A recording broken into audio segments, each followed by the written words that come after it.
चालू करायचं.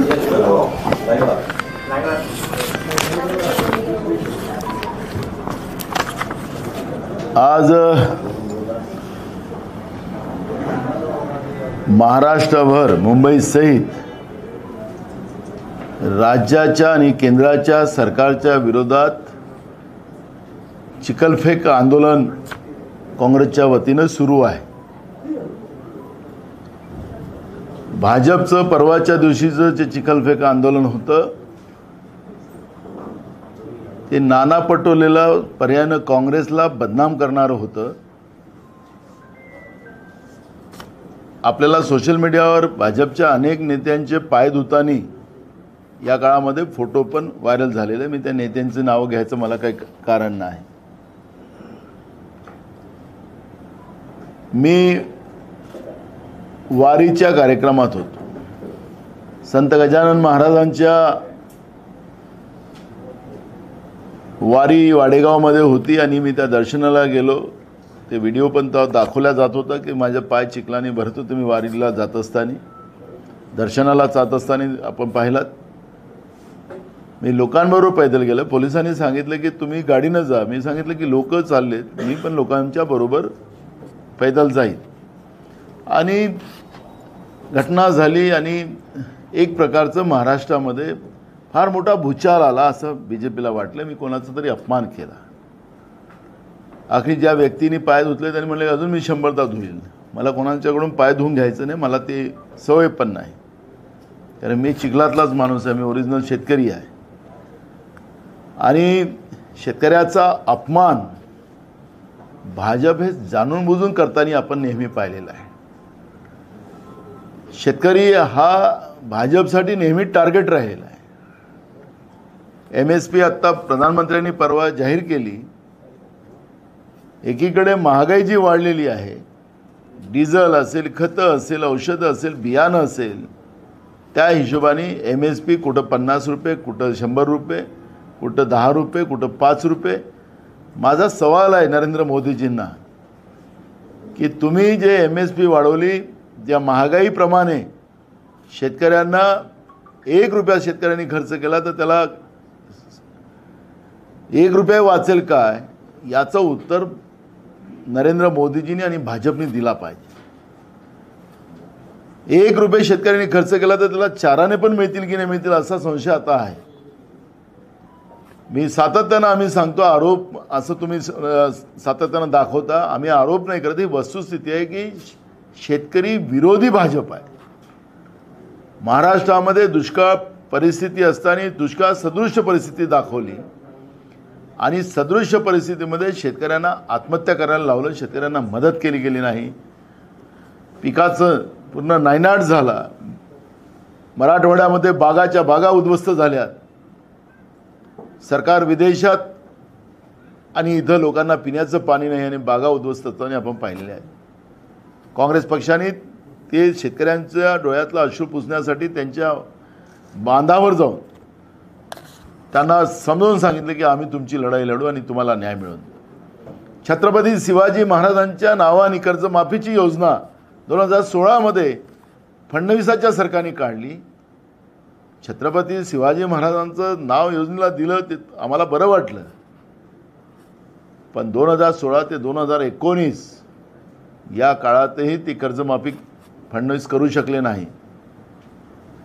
त्याचप्रमाणे ज्या आमच्या सरकारने, महाविकास आघाडीच्या सरकारने महात्मा ज्योतिबा फुलेंच्या नावाने कर्जमाफीची सरसकट कर्जमाफीची योजना केली. आम्ही कर्जमाफी केली पण प्रोत्साहनाचे 50,000 द्यायचे. तो काळ कोरोनाचा होता.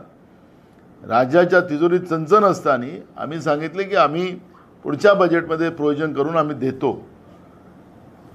पण खोक्याच्या सरकारने महाराष्ट्रात असंविधानिक सरकार आणून अजूनपर्यंत शेतकऱ्यांना 50,000चं प्रोत्साहन मिळालेलं नाही. छत्रपती शिवाजी महाराजांच्या नावाने काढलेल्या योजनातून कर्जमाफी झाली नाही. मी सरकारला वारंवार सांगतो की तातडीनं कर्जमाफी सरसकट करा, शेतकऱ्यांना मदत करा, पण मदत केली जात नाही. आणि त्या मदतीच्या आधारावर आपण एक गोष्ट पाहिली की आपल्याकडे विविध कल्याणकारी योजनेमधून वस्तुरूपात मिळणाऱ्या लाभाचे हस्तांतरण रोख स्वरूपात थेट लाभार्थ्यांच्या बँक खात्यात करण्याबाबतची योजना आहे. याचा एक शासन निर्णय आहे. त्या शासन निर्णयामध्ये सुद्धा हे सांगितलेलं आहे की मुख्यमंत्र्यांना या योजनेमध्ये काही योजना समावेश करता येतात, पण त्यांना काढता येत नाही. त्याला कॅबिनेट निर्णय करून शासनाला GR काढावा लागतो, हे स्पष्ट आहे. तरी या योजनेच्या माध्यमातून शेतकऱ्यांना आपण पाहिलं की योजना दिली. या योजनेच्या माध्यमातून हे सगळा खेळ जो झाला आचारसंहितेच्या काळामध्ये झाला.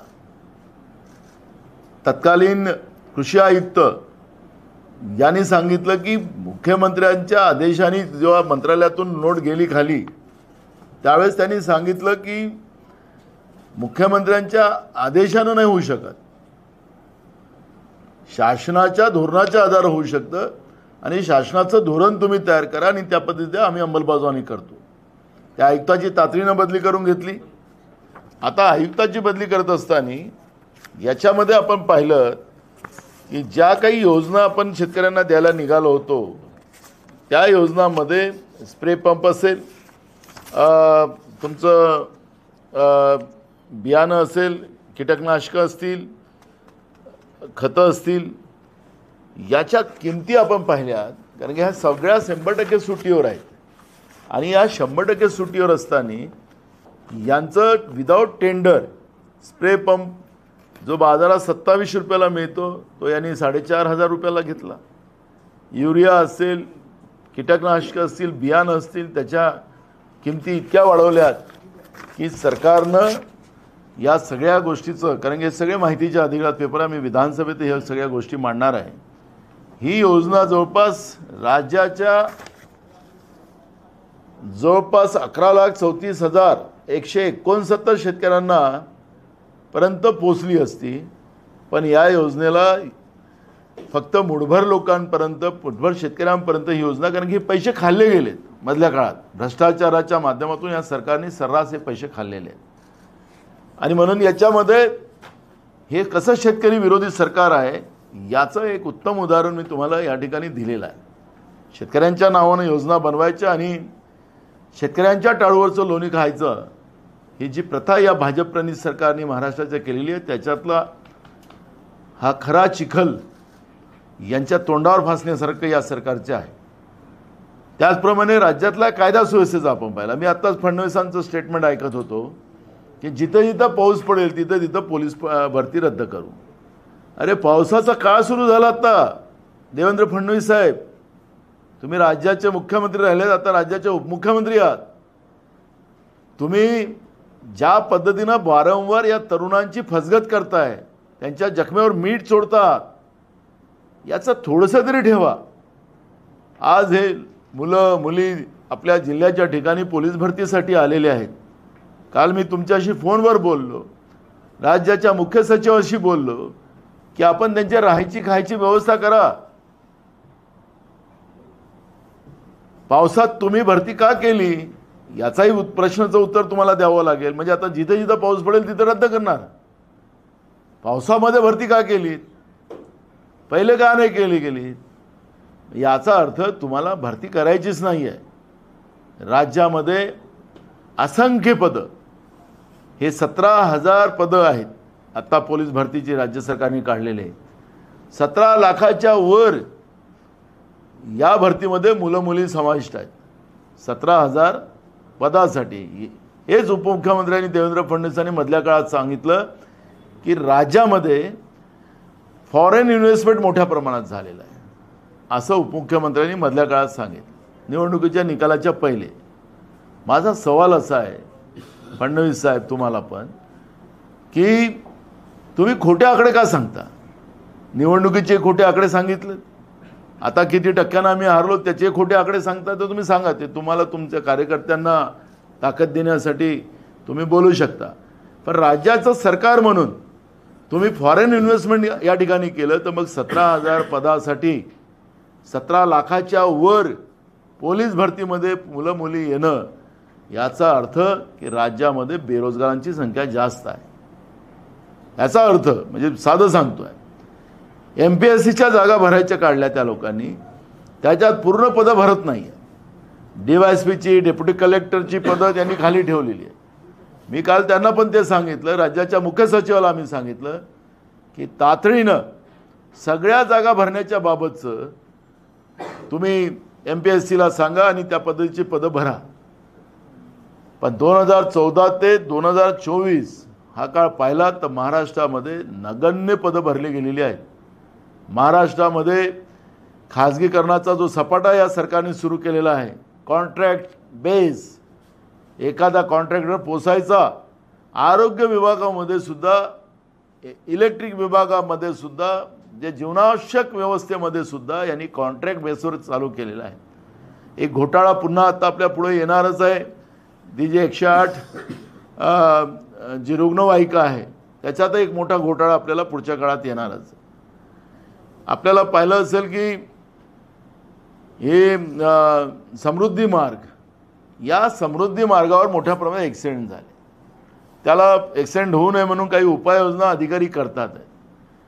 पण याला आता सरकार सांगते की तुम्ही ॲक्सिडेंट स्पॉट जास्त बनवा आणि मोठं इन्स्ट्रुमेंट बनवा, 1000 कोटीचं बनवा. आम्हाला चणे फुटाने खायची सवय नाही आहे. अधिकारी सांगतात की काय चाललंय या सरकारमध्ये, आणि हा पैसा सगळा कर्जरूपी आणतात आहेत राज्यावर. मी मगाशी सांगितलं की 2.5 लाख कोटीच्या वरचं कर्ज करून ठेवलं या लोकांनी. आणि अशा वेळेस राज्य पूर्ण कर्जामध्ये डुबायचं आणि भ्रष्टाचाराने पैसे लुटायचे. मग आता राज्याच्या जनतेने यांच्यावर चिखल फेकायचं का, हा प्रश्न या ठिकाणी उभा होतो आहे. जामनेरमध्ये एक मंत्री या मंत्रिमंडळातला आपली हिरोगिरी दाखवत राहतो नेहमी. त्या जामनेरमध्ये भिल्ल समाजाच्या 6 वर्षाच्या मुलीवर बलात्कार झाला, तिला जीवे मारण्यात आलं. त्या आरोपीला पकडण्यात आलं. पकडल्यानंतर भिल्ल समाजाची लोक, आदिवासी समाजाची लोक पोलीस स्टेशनवर गेली की काय कारवाई करताय. पोलिसांनी त्यांना दमदाटी दिली आणि त्यांना हुसकवलं. आणि हुसकवल्यानंतर आदिवासी ठरले, भिल्ल समाजाची लोक ठरलीत. आता गोटमार झाली असं त्या ठिकाणी, आणि पोलीस आणि ते घायल झालेत. नेमकं कोणी पाप केलं, आता बिचाऱ्या भिल्ल समाजावर कारवाई होणार. पोलिसावर हल्ला केल्या याच्यावर या आदिवासी लोकांवर कारवाई होणार. पण 6 वर्षाच्या मुलीवर बलात्कार झाला आणि अनेक दिवसानंतर आरोपी सापडत आहेत, तातडीनं पकडला गेला नाही. आणि स्वाभाविक आहे लोकांमध्ये तो राग येणं. पण तो ठाणेदार, तिथला जो ठाणेदार आहे शिंदे नावाचा, तो ठाणेदार सांगतो की मला मंत्र्याचा आशीर्वाद आहे, मी मंत्र्याचा शिपाई आहे. आता सरकारी कर्मचारी हे मंत्र्याचे शिपाई असतील तर पगार तर जनतेच्या घामाच्या पैशाचा घेतात. राज्यामध्ये प्रशासकीय व्यवस्था, कलेक्टर असेल, SP असेल, पैसे घेऊन त्यांचं पोस्टिंग केलं जातं. आणि कार्यकर्त्यांचं काम ऐकलं गेलं नाही, तिथल्या नेत्यांचं काम ऐकलं नाही तर तातडीने त्याची बदली केली जाते. आता पैसे पण काही छोटे नसतात, करोडो रुपये असतात. करोडो रुपयाची बोली कलेक्टर आणि SP पदासाठी लागते. हे महाराष्ट्र कुठल्या दिशेला नेऊन ठेवलेलं आहे. तुम्ही आमच्यावर काय चिखल फेकता, तुमच्यावर आता चिखल फेकतील राज्याची जनता. तुम्ही ज्या पद्धतीनं या महाराष्ट्राला अधोगतीला नेलं, त्यामुळे तुम्हाला आता कोणी सोडणार नाही. आज तुम्हाला मुद्दामून सांगतो की पेपरफुटीचे प्रकरण, जे आज नीटमध्ये आमचे नेते राहुल गांधीजींनी काल पण याच्यावरची पत्रकार परिषद घेतली. त्यांनी तर चांगलं उदाहरण दिलं की विदेशातलं कुठलं युद्ध असेल, रशियातलं असेल, गाजा भागातलं असेल, तर आमचे प्रधानमंत्री ते युद्ध थांबवतात. मग देशामध्ये नीटच्या माध्यमातून मोठ्या प्रमाणात पेपरफुटी होतात. महाराष्ट्रामध्ये प्रत्येक परीक्षेमध्ये पेपरफुटी होते. तर मग हे पेपरफुटी का थांबवत नाही, असा सवाल काल राहुल गांधीजींनी नरेंद्र मोदीला केला. म्हणजे जे आपल्या हातात नाही ते आम्ही केलं, पण तुम्ही सत्तेत आहात. या पेपरफुटीमुळे किती मुलांचं आयुष्य बर्बाद तुम्ही केलं त्याचा कधी हिशोब लावला? या नीटच्या परीक्षेमध्ये पोटाचा आट मारून आपले आईवडील आपल्या मुलांना डॉक्टर बनवायचं स्वप्न बघतात, मुलीसाठी स्वप्न बघतात, आणि ऐन वेळेवर बिहार, गुजरात, भाजप शासित राज्यामधून पेपर फुटत असतील तर याचं कनेक्शन डायरेक्ट भाजपसोबत आहे. महाराष्ट्रामध्ये आम्हाला एक लिंक लागलेली आहे. मी थोड्या दिवसातच त्याचं ऑपरेशन आम्ही करू आणि तुम्हाला महाराष्ट्रातही या नीटच्या पेपरचं सूत्रधार, पेपर फुटीचा तुम्हाला आम्ही शोधून दाखवू. म्हणजे भाजप प्रणित राज्यामध्ये या नीटच्या पेपरचं फुटी, आम्ही तर सांगितलं की नीटची परीक्षेची गरजच नाही. 12वीच्या परीक्षेच्या नंतर डायरेक्ट आम्ही डॉक्टर करत होतो मेरिटच्या आधारावर. क्या ते डॉक्टर आता माणसं मारतात आहेत? पण नरेंद्र मोदीचं सरकार आल्यानंतर सर्वसामान्याच्या, गरीब माणसाच्या, शेतकऱ्यांच्या मुलामुलींना डॉक्टर व्हावं नाही, आणि म्हणून ती व्यवस्था नीटच्या माध्यमातून केली आणि त्याच्यातून पेपर फुटीच्या माध्यमातून या पद्धतीच्या प्रकरणं घडवले जातात. विशिष्ट लोकांना पास केलं जाते आणि आता पाल्यांचं सुद्धा उद्रेक आपल्याला पाहायला मिळत आहे. महाराष्ट्रामध्ये पटवाऱ्याची भरती असो की ग्रामसेवकाची असो, कृषी सहाय्यकाची असो, आरोग्य सेवकाची असो, त्याच्यातही पेपर फुटी केली आणि त्याच्या माध्यमातून मोठ्या प्रमाणात भ्रष्टाचार आणि तरुणांचं आयुष्य बर्बाद करण्याचं काम केलं जातं. महाराष्ट्रामध्ये कोऑपरेटिव्ह बँकेच्या निवडणुका 12-12, 14-14 वर्षापासून होत नाही. सरकार त्या बँकांना पाठीशी घालत आहे. मी माझ्या भंडाराच्या जिल्हा बँकेचं उदाहरण सांगेन. 14 वर्षापासून निवडणूक झाली नाही. आता कर्मचाऱ्यांच्या भरतीचं त्यांना हे दिलं आहे परमिशन. आता हे परमिशन देत असताना आपला कायदा असा म्हणतो की हे जी ॲडॉप बॉडी जी असते त्यांना अशा पद्धतीचं कुठलाही निर्णय घेण्याचे अधिकार नसतात. हा कायदा आमचा आहे महाराष्ट्राचा.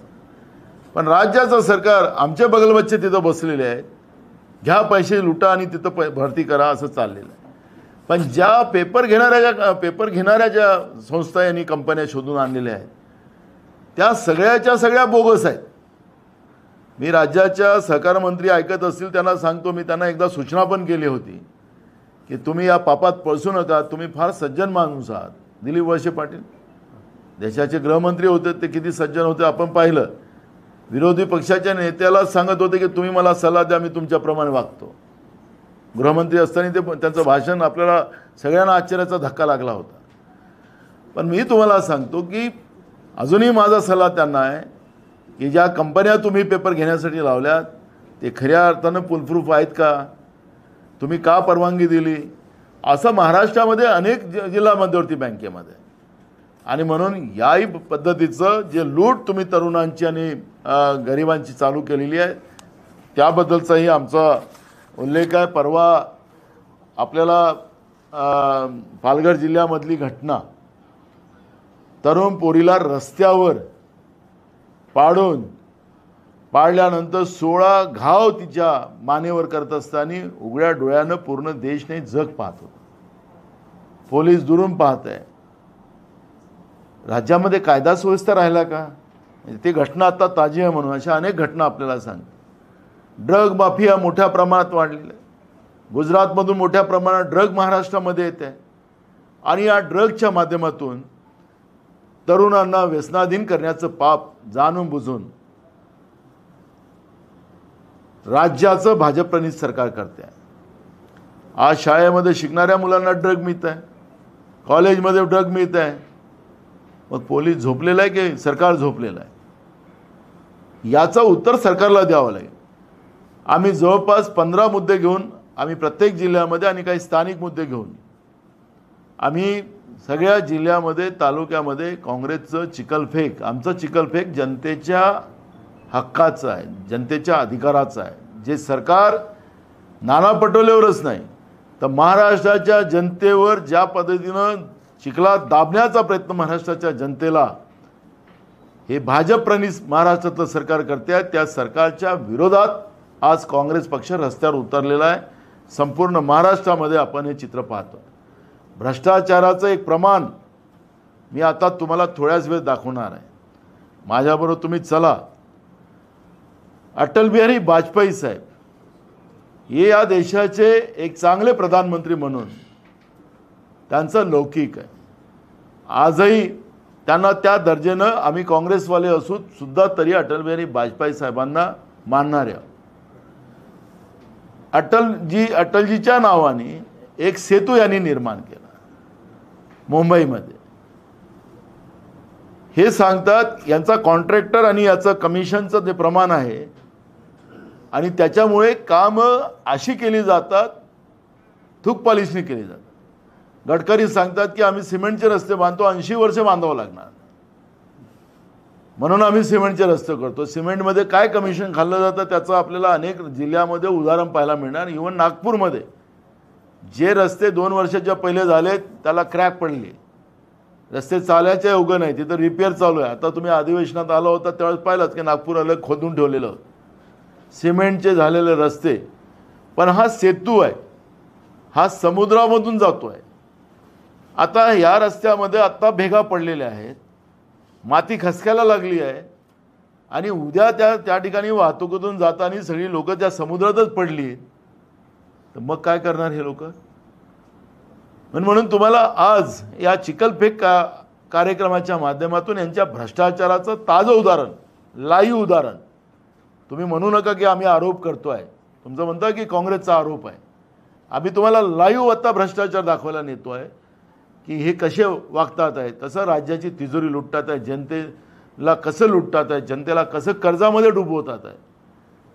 मी मागच्या काळात हॅमचं जे कर्ज जवळपास 68,000 कोटीचं कर्ज या लोकांनी घेतलं आणि यांच्या बगल बच्च्याला अबाऊ टेंडर दिले.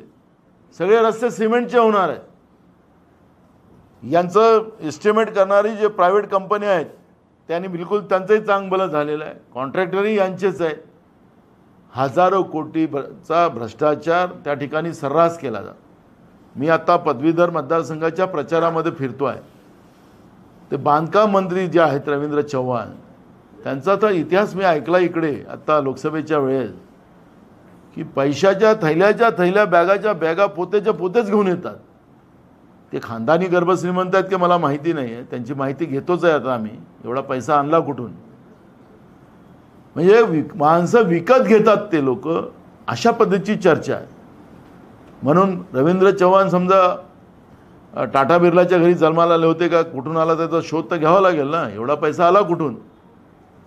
तर रवींद्र चव्हाणांचं हा शोध तर घेतलाच पाहिजे. आताही या पदवीधर मतदारसंघामध्ये त्या पद्धतीची टॅक्टिस तिथं वापरली जाते आहे. अधिकाऱ्यांच्या बदल्यांच्या धाकानं करोडो रुपये अधिकाऱ्यांकडून वसुली केले जातात आहेत. प्रेशर आणलं जातं अधिकाऱ्यांवर. अशा पद्धतीच्या तक्रारी आमच्याजवळ आल्यात आणि त्यासाठी आम्ही यंत्रणा पण कामाला लावलेली आहे. या सगळ्या भ्रष्ट मंत्र्यांना या अधिवेशनामध्ये त्यांना उत्तर द्यावं लागेल, मुख्यमंत्र्यासहित. मुख्यमंत्र्याचा तर भ्रष्टाचार मोठाच आहे. मुख्यमंत्र्यासहित अनेक मंत्री, मग कृषी मंत्री असतील, बांधकाम मंत्री असतील, आरोग्य मंत्री असतील, आदिवासी मंत्री असतील, सामाजिक न्याय मंत्री असतील, कामगार न्याय मंत्री असतील, अशा अनेक मंत्र्यांचा पाडा. आता कोणते मंत्री कुठे आहेत ते कळतच नाही झालं अधिवेशनामध्ये. गेल्या 2 वर्षामध्ये या सरकारनं साधा मंत्रिमंडळाचा विस्तार केला नाही.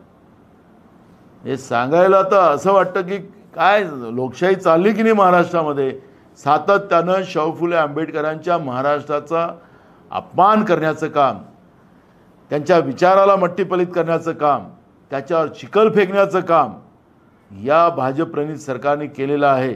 ही वस्तुस्थिती या ठिकाणी आहे. मी खूप सारे विषय आहेत, मी या विषयावर आत्ता जाणार नाही. पण महाराष्ट्रामध्ये सगळीकडे मोठ्या जोरात या सरकारचे वाबाळे घेऊन यांनी ज्या पद्धतीनं या राज्याच्या जनतेवर चिखल फेकलेलं आहे त्याचं उत्तर काँग्रेस जशाचं तसं देण्यासाठी रस्त्यावर पूर्ण महाराष्ट्रभर उतरलेली आहे. नीटच्या परीक्षेच्या बाबत सरकार उत्तर देतं की बिहारमध्ये, गुजरातमधून याचं लीक झालेलं आहे, महाराष्ट्रातही याचं लिंक आहे. आणि दुसरं महत्त्वाचं की ज्या मुलांचं भविष्य खराब झालेलं आहे त्याचं काय, मान्य सुप्रीम कोर्ट वारंवार ताशेरे ओढत आहेत सरकारच्या याच्यावर. सरकार बॅकफूटवर येतो आणि पुन्हा आपले पाप करायला तयार होतं. आता अजिबात त्यांना हे करता येणार नाही. ही भूमिका आमची आहे आणि म्हणून आमच्या नेते राहुल गांधीजी आणि मल्लिकार्जुन खरगे साहेबांनी नीटच्या बाबतचं सुद्धा आंदोलन पूर्ण देशभरामध्ये आज सुरू केलेलं आहे आणि त्यामुळे संपूर्ण महाराष्ट्रात आणि देशामध्ये आंदोलनाचा आज काँग्रेस रस्त्यावर उतरलेली आहे. आपण भाजपचा मित्रपक्ष असं जेडीयूने मागणी केलेली आहे का नीट रद्द करावी? केलीच पाहिजे. आम्ही तर अनेक दिवसाचं म्हणतो आहे की आमच्या काळामध्ये नीट नव्हतीच. 12वीच्याच भरोशावर आम्ही पूर्ण देशभरामध्ये डॉक्टर तयार करत होतो. नीटचा काही उपयोग नसता आणि जनतेची लूट का केली जाते मोदींच्या सरकारमध्ये हाच प्रश्न आहे. दुसरं असं एक बातम्या सुरू आहेत की महाविकास आघाडीमध्ये विधानसभेच्या जागा वाटपाचा फॉर्म्युला ठरलेला आहे. 96 जागांचा जो आहे तो फॉर्म्युला झाला आहे. अजून वेळ आहे त्या गोष्टीला आणि कुठलीही याच्यावरती चर्चा नाही. पावणे 200 पेक्षा जास्त जागा काँग्रेस पक्षाची मागणी आहे. खास करून विदर्भात जवळपास जे 62-63 जागा आहेत त्यामध्ये 55 पैकी जास्त काँग्रेस पक्ष. अजून कुठलीही चर्चा नाही. कार्यकर्त्यांच्या भावना सगळ्या पक्षाच्या, आमच्या महाविकास आघाडीच्या सगळ्या पक्षाच्या भावना आहेत. पण आमचं सगळ्यांचा उद्देश एकच आहे की भाजप मुक्त महाराष्ट्र करायचं आणि त्यासाठी आम्ही बसून त्यावेळेचा निर्णय करू. विधान परिषदला थोडा वेळ आहे आपल्या आमदारामधला, तर ते 26-27ला आपल्याला क्लिअर होईल. अजून कुठलीही त्या पद्धतीची मीटिंग झालेली नाही. महाविकास आघाडी म्हणून आम्ही जेव्हा बसू त्यावेळेस, कारण 25ला काँग्रेस पक्षाची मीटिंग दिल्लीमध्ये आहे, त्या मीटिंगच्या नंतरच ह्या सगळ्या चर्चेला वेग येईल. सुजय विखेंनी काही मतदारसंघांमध्ये परत मतमोजणी करण्याची मागणी केलेली आहे. आतापर्यंत काँग्रेस आणि विरोधी पक्ष ईव्हीएम वरती बोलत होतं. आता भाजपच्या नेते सुरक्षेवरती संशय व्यक्त करतात. आपल्याला मी माहितीसाठी सांगतो की देशामध्ये 8 उमेदवारांनी ईव्हीएम मशीनवर आक्षेप घेतलेला आहे. सुजयचं नाव यांनी घेतलं, सुजय विखेचं. त्यांनी 19 लाख रुपये निवडणूक अधिकाऱ्याकडे भरलेले आहेत. त्यांना ईव्हीएम मशीनमध्ये त्यांनी प्रश्न उपस्थित केलेला आहे. त्याच्यामध्ये 3 उमेदवार हे भाजपचे आहे. म्हणजे 8 पैकी 3 उमेदवार भाजपचे आहे देशभरातले आणि महाराष्ट्रातलं सुजय विखे पाटील. आता भाजपचेच उमेदवार ईव्हीएम मशीनवर आक्षेप घेते आहे, तर मोदीजी अजूनही काही बिघडलं नाही. तातडीनं बॅलेटवरचा निर्णय घ्या. निवडणूक आयोगाला सांगा की आता सगळ्या निवडणुका पुढच्या आम्ही बॅलेटवर घेऊ. अशा पद्धतीचं मोदीजी पुढे या, एवढंच आम्ही म्हणू शकतो. पण तुम्हाला तेच सांगितलं की भाजपचे 3 उमेदवारांनी देशभरामध्ये महाराष्ट्राचा सुजय विखे पाटला सहित 3 लोकांनी आक्षेप घेतलेला आहे. 19 लाख रुपये भरलेले तुमच्या माहितीसाठी सांगतो. तुम्हाला एवढं मोठं यश मिळाल्यानंतर तुमचा आता आक्षेप ईव्हीएमवरती आहे की आता मावळला आक्षेप? बघा, आमचा मुद्दा तो नाही आहे. आमचा मुद्दा आहे राज्यात देशाच्या जनतेची भूमिका स्पष्ट आहे की आमचा अधिकार जो आहे मतदानाचा, मला माझ्या मनात संशय येऊ नये की माझं मत त्याला गेलं, मी ज्याला मारलं त्याला नाही, हा संशय येणंच म्हणजे माझ्या व्यक्ती स्वातंत्र्यावर घाला आहे. ही भूमिका देशभरातल्या जनतेची आहे. काँग्रेस पक्ष हा जनतेचा आवाज उचलणारा पक्ष आहे, जनतेला न्याय देणारा पक्ष आहे. त्यामुळे आमची भूमिका स्पष्ट आहे की जनतेच्या आवाजाप्रमाणे, जनतेच्या मागणीप्रमाणे केंद्रातल्या सरकारने आणि निवडणूक आयोगाने निर्णय घ्यावा, हीच भूमिका काँग्रेस पक्षाची आहे. आज ओबीसींचा एक शिष्टमंडळ मुख्यमंत्र्यांना उपमुख्यमंत्र्यांना भेटणार आहे. काल शरद पवारांना प्रश्न विचारला की तुम्ही हाकेंना भेटायला जाणार का? कारण जरांगेंचं आंदोलन सुरू झालं, शरद पवार लगेच गेले, उद्धव ठाकरे लगेच गेले. हाकेंचं आंदोलन सुरू आहे, शरद पवार तुम्ही भेटायला जाणार नाही असं म्हणाले. उद्धव ठाकरे अजून नाव काढत नाही. तर हाकेंमध्ये आणि जरांगेंमध्ये थोडा फरक का केला जातो? बघा, तो त्यांच्या पक्षाचा निर्णय, त्याच्याबद्दल मला कुठली प्रतिक्रिया द्यायचं काही कारण नाही. पण माझा मुद्दा एवढाच आहे की हे सगळं पाप महाराष्ट्रामध्ये भाजप आणि देवेंद्र फडणवीसने निर्माण केलेलं पाप आहे. 2014 पासून हा वनवा त्यांनी लावलेला होता. राज्यात आम्हाला सरकार द्या, देशात आम्हाला सरकार द्या, आम्ही धनगराला आरक्षण देऊ, आम्ही मराठ्यांना आरक्षण देऊ, आम्ही हलव्यांना आरक्षण देऊ, गोवाऱ्यांना आरक्षण देऊ, हे कोण सांगत फिरत होतं? 10 वर्ष तुमचं सरकार आहे, 5 वर्ष नाही. गेल्या 10 वर्षामध्ये तुम्ही मराठा, ओबीसी, धनगर, गोवारी असतील, हलबा असतील, या लोकांना न्याय का दिला नाही हा सवाल माझा आहे. बहुमताचं सरकार. मूळ प्रश्न आहे की याचं मूळ गाभा जो आहे तो आहे जनगणना आहे. आर्थिक, सामाजिक आणि शैक्षणिक जनगणना झाल्याशिवाय हा पर्याय निघू शकत नाही. आपण पाहिलं असेल की पाटणा कोर्टाने नितीश कुमारनी केलेल्या जनगणना आणि त्याच्यावर दिलेली त्यांनी आरक्षणामधली वाढ माननीय हायकोर्टाने त्याला नाकारलेला आहे, क्रॅश केलेला आहे. आम्ही तेच सांगतोय की जिथपर्यंत राष्ट्रीय जनगणना होणार नाही, पण नरेंद्र मोदीजी सांगतात की 2029 मध्येच करू. मी तुम्हाला सांगतो की राहुल गांधीजी प्रधानमंत्री झाले असते देशाचे तर आता जनगणना सुरू झाली असती. हा जो वादविवाद महाराष्ट्रात नव्हे तर देशामध्ये अनेक राज्यामध्ये निर्माण करून ठेवण्याचं काम जे भाजपने केलं, या वादाला पूर्व मिळाला असता आणि सामाजिक एकता या देशामध्ये निर्माण करण्याचं काम राहुल गांधींनी केलं असतं. ठीक आहे, 20-25 खासदार आम्हाला कमी पडले आणि म्हणून हे सगळं आज अडचण आहे.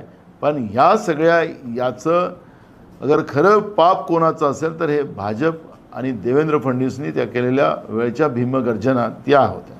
भाऊ हिंदी में बता दीजिए.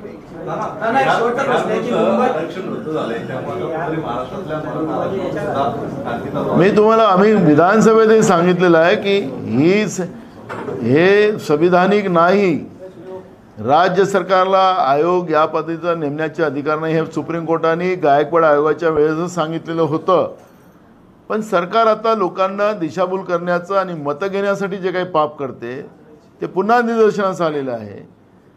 त्यांनी तर नितीश कुमारच्या सरकारने तर डिटेल जनगणना केलेली होती, तरीसुद्धा मान्य हायकोर्टाने त्याच्यामध्ये त्याला स्टे दिलेला आहे. त्याच्यामुळे राज्य सरकारने अजूनही काही बिघडलेलं नाही.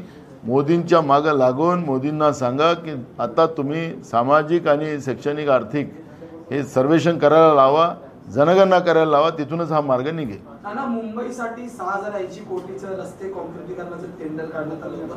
32% रस्ते जे ते बनवण्यात आलेले आहेत. ते रस्त्यांची हालत कशी आहे आता तुम्हाला एक दाखवायला नेतो आम्ही. तेही रस्ते दाखवायला नेतो. मुंबईमधल्या रस्त्यांची काय हालत आहे. अजून पाऊस सुरूच व्हायला आहे.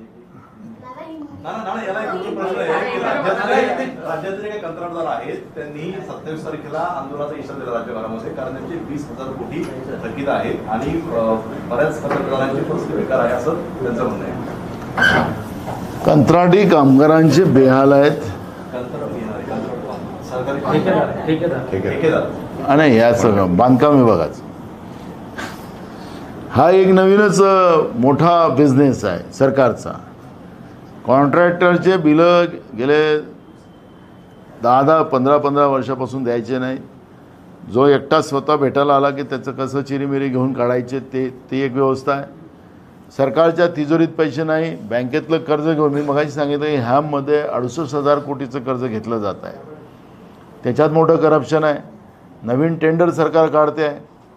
मला काल एक सेक्रेटरी सांगत होते की मोठ्या प्रमाणात आता निवडणुका पुढे आहेत म्हणून टेंडर काढायची प्रक्रिया सुरू झाली. बजेटमध्ये कामं घ्या. आम्ही सरकारला विचारतो पैसे कुठे आहेत, ते नंतर पाहू काय करायचं असेल, पुढचं सरकार पाहत बसेल.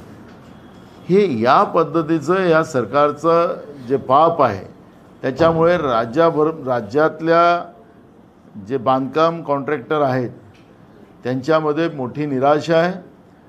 त्यांचे गेले 10-15 वर्षापासून या लोकांनी पैसे दिलेले नाही. या सरकारने 10-15 वर्षाचे पेंडिंग आहे या 10 वर्षापासून. त्यामुळे हे सगळे प्रश्न या ठिकाणी निर्माण झालेले आहेत. राज्याच्या विकासाचे आपण 3-13 करून ठेवलेले आहेत असं हे चित्र आपल्याला महाराष्ट्रात पाहत आहे. सरकारने तातडीनं या कॉन्ट्रॅक्टरचे पैसे दिले पाहिजेत आणि जेवढं चादर असेल तेवढे पाय पसरवले पाहिजेत. हे राज्य कर्जामध्ये डुबवून या राज्याच्या जनतेला महागाईच्या आगीत झोकण्याचं पाप हे भाजप आणि सरकार करते हे याच्यातून स्पष्ट होते. नाना भाऊ, महाविकास आघाड़ी में कांग्रेस बड़े भाई की भूमिका में है 13 सीटों के साथ. ऐसे में क्या सीट बंटवारे में भी बड़े भाई को उसका हिस्सा मिलेगा या फिर समझौता करना पड़ेगा?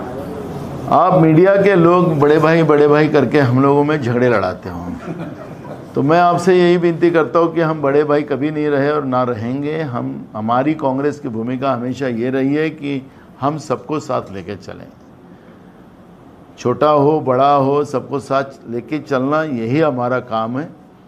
और मुझे लगता है कि जब हम बैठेंगे तब इस विषय पे पूरी चर्चा हम करेंगे और हमारा एक ही मकसद है कि महाराष्ट्र से बीजेपी शासित सरकार को परास्त करना, सत्ता से बाहर निकालना और शव फुले अम्बेडकर विचारधारा को बचाना, शिवाजी महाराज के विचारों को बचाना और राज्य के जनता को सुरक्षा देना और उनको न्याय देना, यही हमारा मकसद है।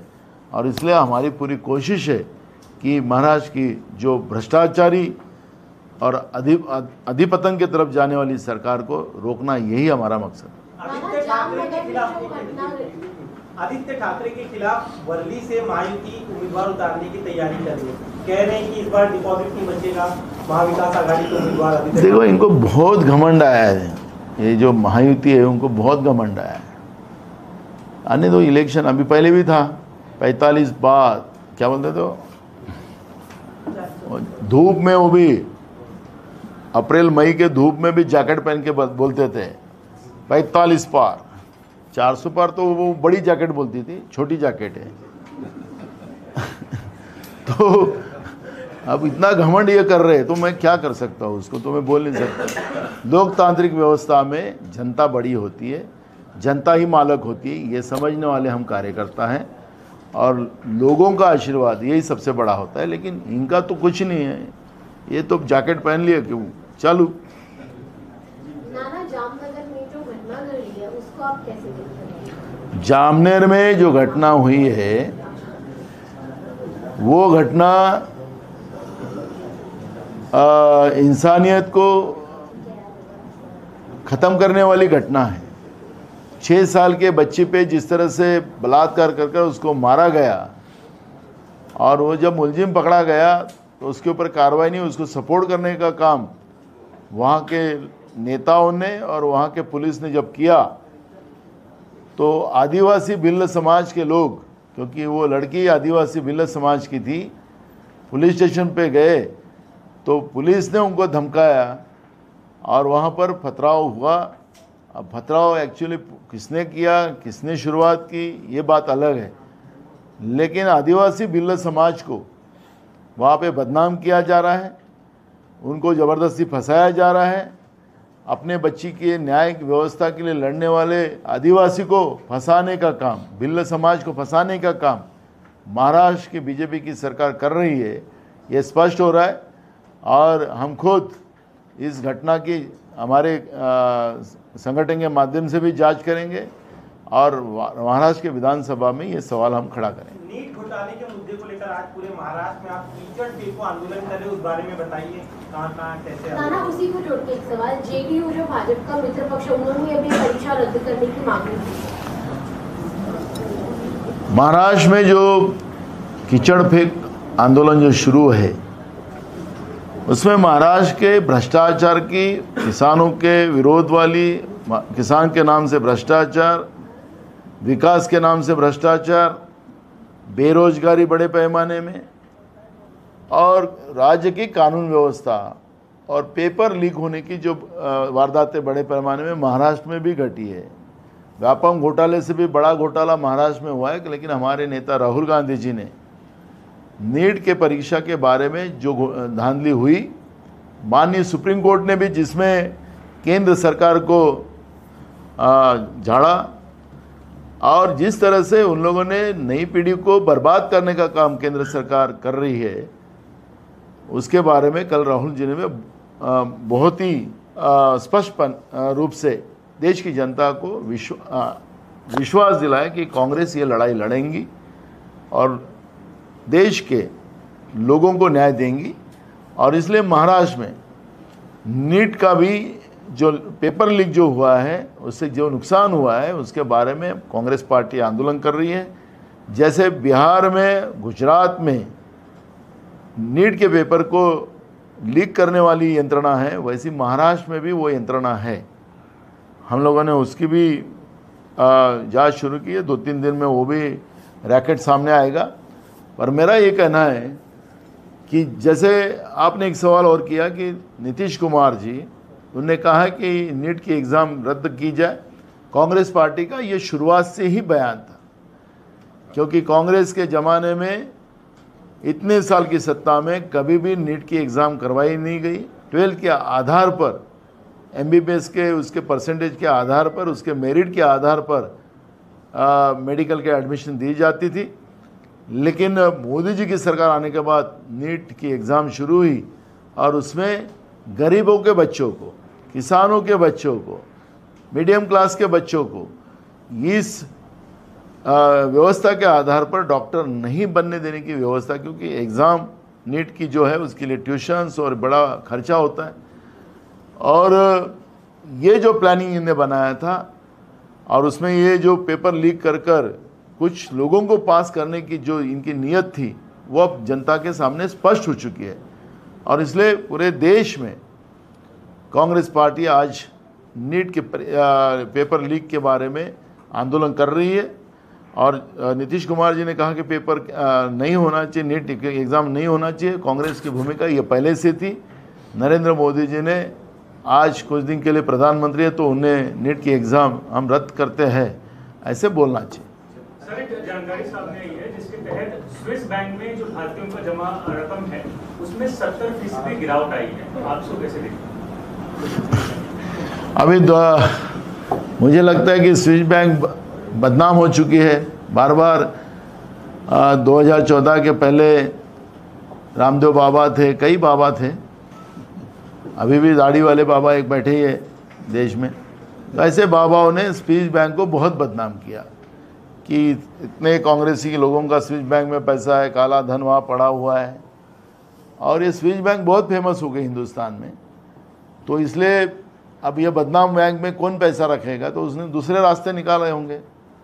जब केंद्र में हमारी सरकार आएगी तो ये काला धन इन लोगों ने, बीजेपी ने कहाँ छुपा के रखा है तो हम ढूंढ के लाएंगे और तब पता लगेगा कि एक्चुअली ये क्या है। थैंक यू, धन्यवाद। बरोबर ठेवा, आपल्याला विधानसभेत काम आहे।